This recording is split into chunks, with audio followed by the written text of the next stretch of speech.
Good morning, my dear students. Welcome to my channel, Guru. My name is Mahesh Kumar, Senior IIT Maths Lecturer. And in the yesterday's class, we have discussed about Rule 1 of partial fractions. And today, we are going to learn Rule 2 of partial fractions. Let us see first what is Rule 2. Rule 2.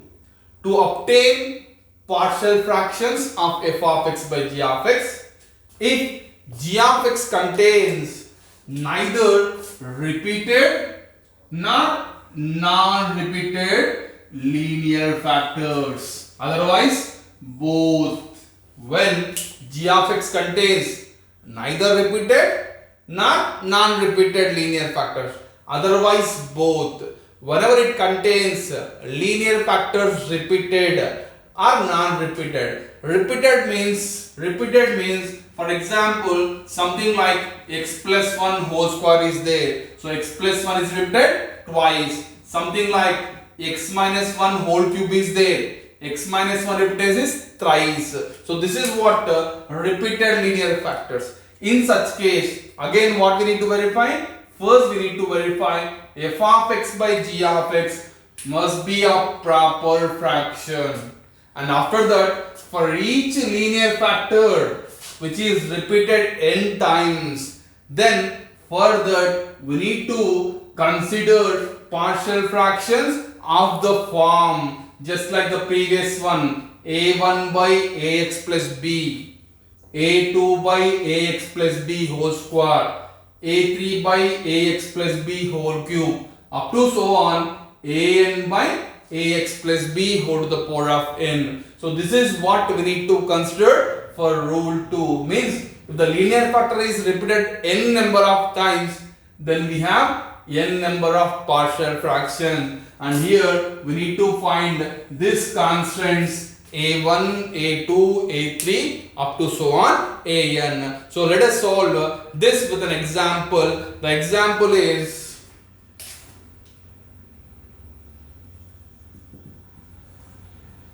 resolve x plus 1 by x minus 1 into x minus 2 whole square into partial fractions. So this is the question, right? The question is given: resolve x plus 1 by x minus 1, x minus 2 whole square into partial fraction. Once again verify power 1. So degree of numerator is what? 1, and 1 square 2. 1 plus 1 is, this is 1, this is 2, 3. So degree of denominator is 3. Once again degree of numerator is less than degree of denominator, hence the given one is a proper fraction. So that is always we need to verify first.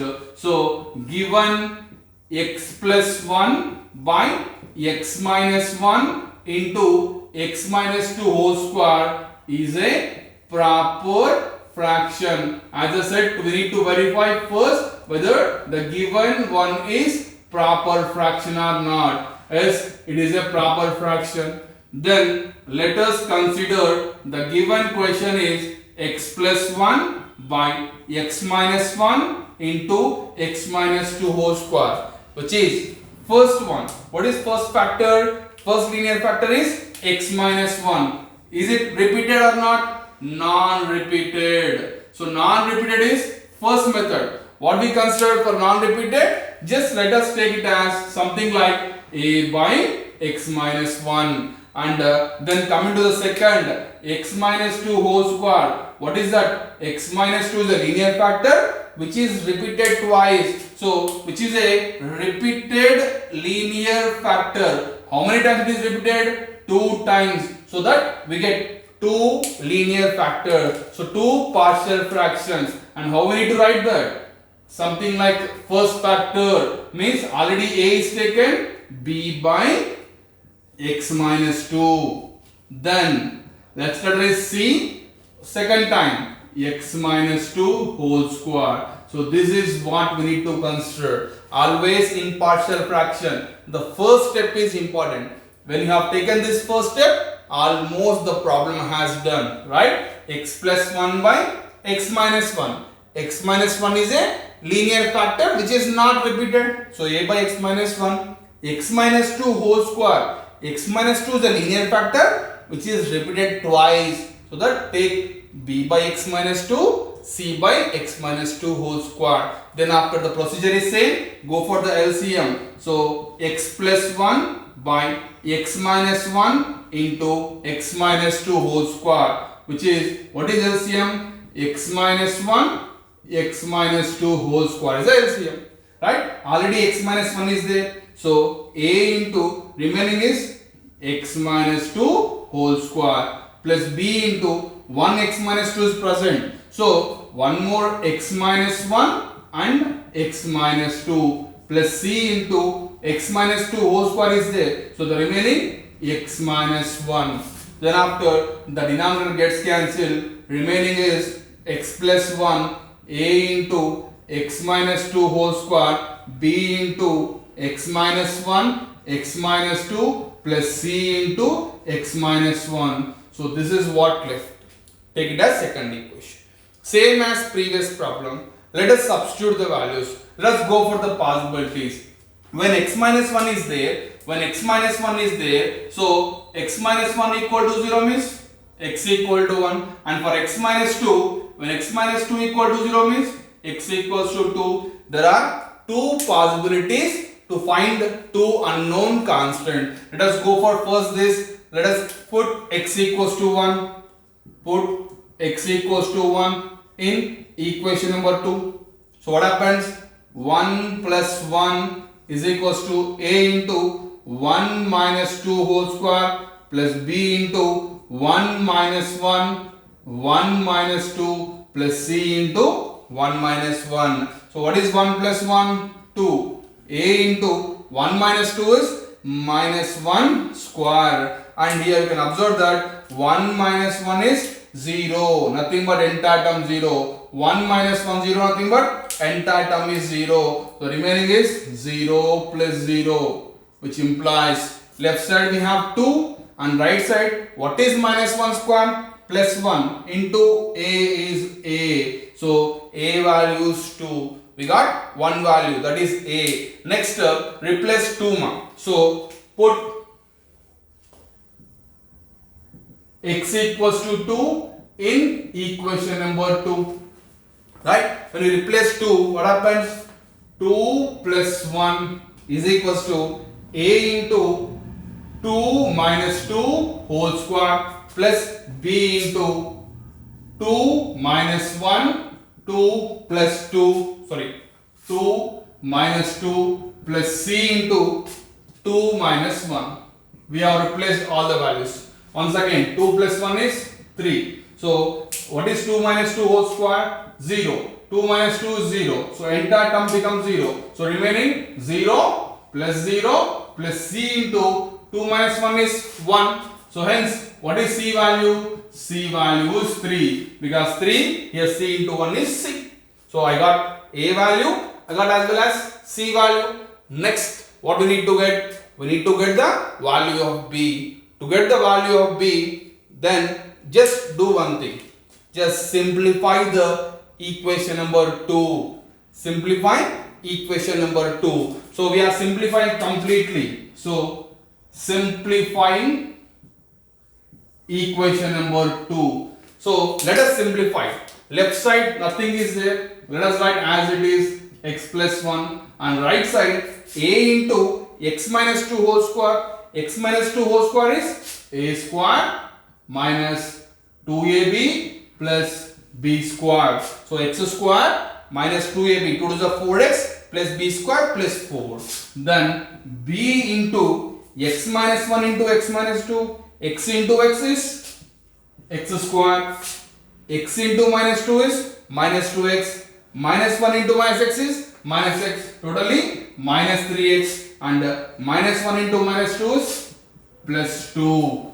And remaining third one plus c into x minus 1. So we have simplified the second equation. After simplifying second equation, now let us compare the terms. let us compare the coefficients on both sides.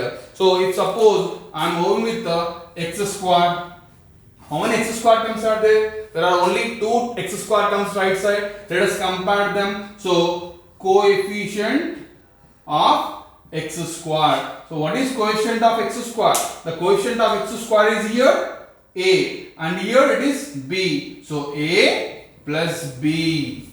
And left side, what is coefficient? Nothing is there, so it is 0. So already you got a value. What is a value? 2. Replace here. So 2 plus b is equals to 0. Hence what you can write b value? B value is -2. So finally you got a value, b value as well as c value. Hence replace all these in first equation. So therefore from first equation what we can conclude? The given equation is x plus 1 by x minus 1 into x minus 2 whole square is a by x minus 1. What is a value? 2. So 2 by x minus 1. Then b by x minus 2. What is b value? -2. -2 by x minus 2. And what is c value? 3. So 3 by x minus 2 whole square. So these are the partial fractions of the given fraction. I think it is clear to you. We will solve one more problem in this whenever only non-repeated factors or repeated factors is given. Right? Once again, so for the given question, we are considering this partial fraction. So always first step is important. So x minus 1 is a non-repeated linear factor. That's why a by x minus 1. X minus 2 whole square. X minus 2 is repeated twice. That's why we get 2 linear factors here. Just like this. B by x minus 2, c by x minus 2 whole square. As in the rule we have explained. Then same simplification. So we got all the 3 values. We have replaced the first equation. Hence we got the answer. In this one more problem we are going to see now. The question is,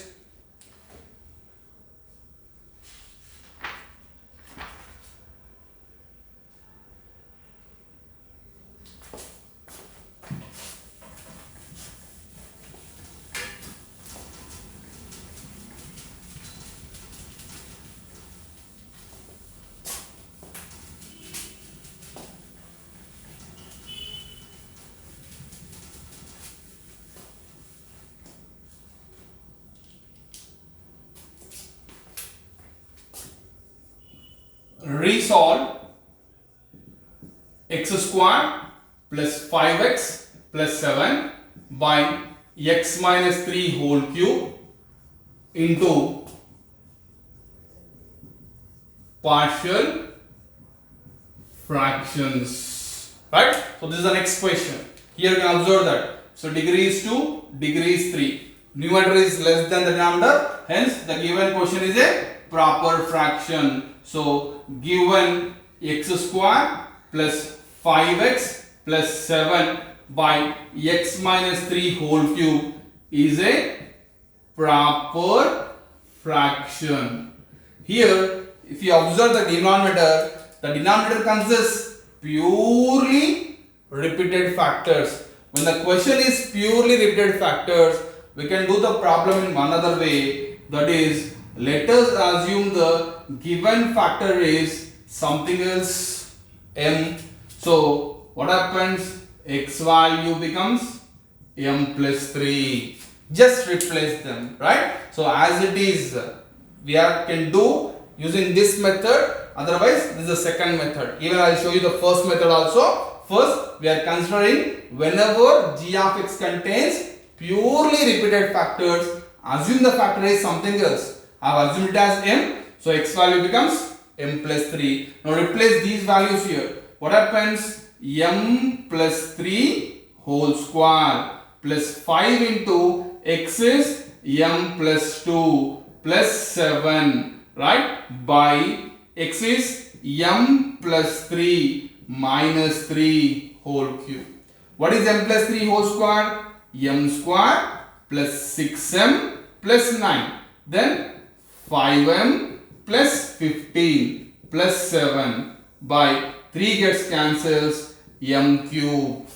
Now m square plus 6m plus 5m is 11m. 9 plus 15 is 24. 24 plus 7 is 31 by m cube. So which can be written as m square by m cube plus 11m by m cube plus 31 by m cube. So finally what do you get? M square by m cube means you get 1 by m plus 11m by m square means 11 by m square plus 31 by m cube.